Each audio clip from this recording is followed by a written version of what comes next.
दीवार पर टंगी सास। पंजाबी में कहावत है, सास चंगी होवे या ते दीवार ते टंगी होवे। संगीता की शादी भी एक ऐसे ही घर में होती है जहां उसकी सास दीवार पर टंगी होती है।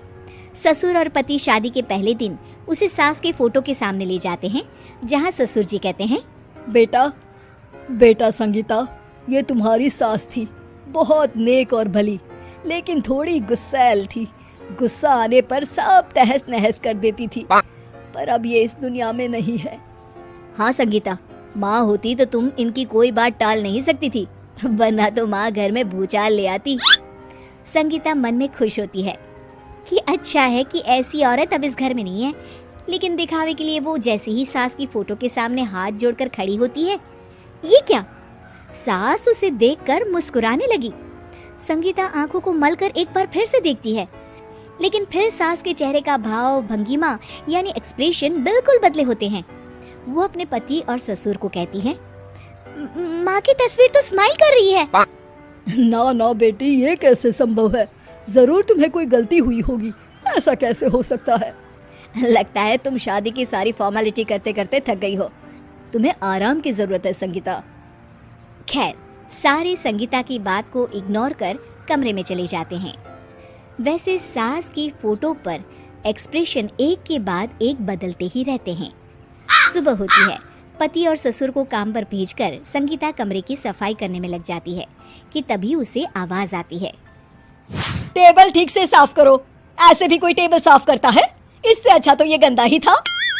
किसी औरत की आवाज सुन संगीता दंग रह जाती है और सोचने लगती है कि आवाज कहाँ से आई। आवाज को नजरअंदाज कर वो फिर से अपना काम करना शुरू करती है, लेकिन इस बार तो आवाज बिल्कुल उसके कान के पास से आती है। मेरा घर है ये, जब तक मैं थी चमका कर रखती थी, हर एक चीज शीशे की तरह थी। तुम्हें तो ना सफाई आती है ना कुछ पता है। क्यों तुम्हें मेरे घर की जिम्मेदारी दे दी गई है? पता नहीं तुम में मेरे बेटे को क्या दिखाई दिया। मैं होती तो एक से बढ़कर एक लड़कियों की लाइन लगा देती।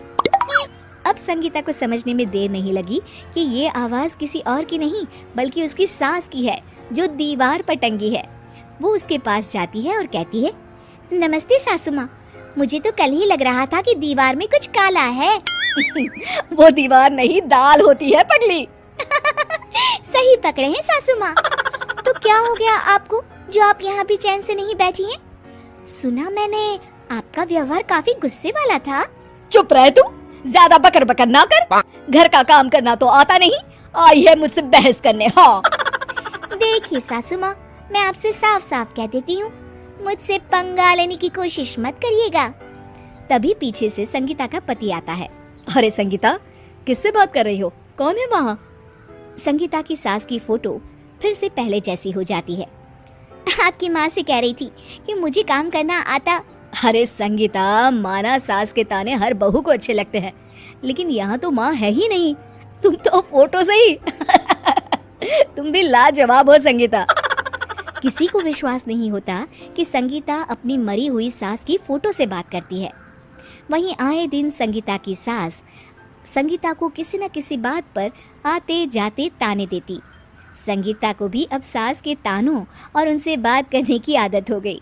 वो कभी खानदान की कहानी तो कभी तीज त्योहार कैसे मनाए या किसी व्यंजन की रेसिपी सास से ही पूछती। सारा दिन घर में अकेली संगीता की सास अब उसके लिए तानों के साथ पक्की साथी की तरह भी रहने लगी थी, जो किसी और को नहीं बल्कि संगीता को ही सुनाई देती। तो देखा आपने, सास बहू का रिश्ता हर रिश्ते से ऊपर होता है, फिर चाहे वो खट्टा हो या मीठा।